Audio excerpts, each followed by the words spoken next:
Okay, so I'm working on this 10-year-old F-150, and it has an electronically locking differential. And the problem it's having when I start it up,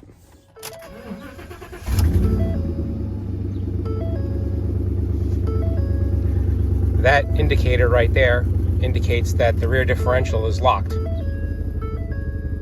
Here's the button for the four-wheel drive and the locking differential. You're supposed to pull it to lock it and push it to take it off. And what I noticed when I got the truck, that green connector right there is the coil that locks the differential. That was disconnected. So here's what I noticed.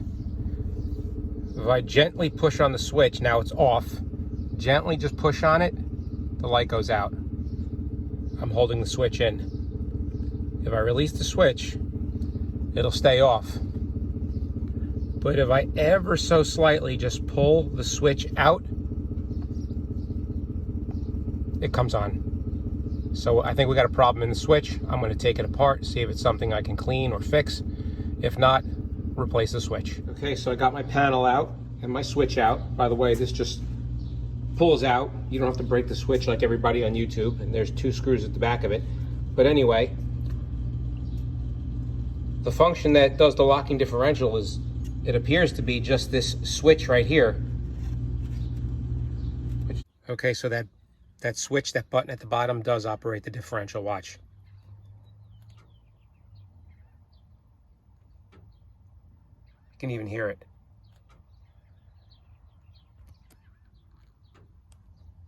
So I think I realized what the problem was.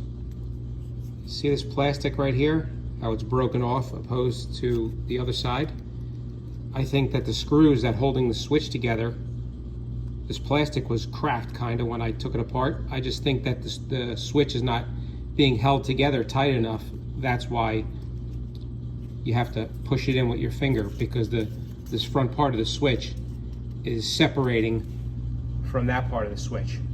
So I'm going to see if I can get a longer screw to go further down in there. Same with this side, because it's kind of cracked, and see if that fixes it. Okay, so here's the screws I ended up getting. They're number 4 by 1.5 inches, and I had to cut a little bit off of them. Now it's a machine screw because I couldn't find a self-tapping screw in 1.25 inches or 1.5 inches. So they were just about the same length as what came out of there. But these threaded in there just perfectly, so I'm going to put it together with these and go plug it in and try it. There's the screws.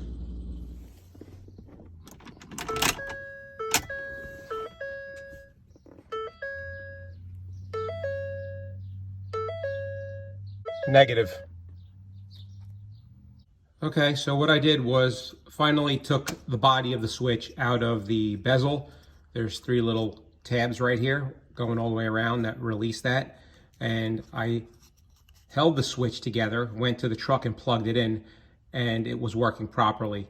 So I just screwed it together while it was out of the dash bezel, then plugged it into the dash and it snapped in. And I just went and tried it in the truck, and it is working properly. So I don't know why it wasn't compressing the switch all the way when I had the body inside the dash bezel and then tried to assemble it in this dash bezel, but it is working now, and that should fix your problem.